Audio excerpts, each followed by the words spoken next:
Multiply 27 by 25 using long multiplication. Start with the ones digit, 5. 5 times 7 is 35. Put 5 in this column and carry 3.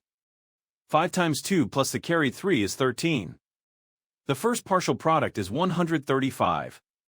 Now use the tens digit, 2. Start one place to the left. 2 times 7 is 14. Put 4 in this column and carry 1.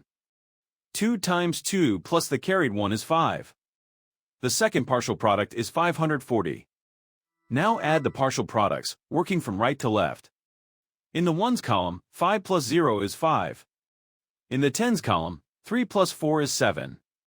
In the hundreds column, 1 plus 5 is 6. The product of the whole numbers is 675. So 27 times 25 is 675.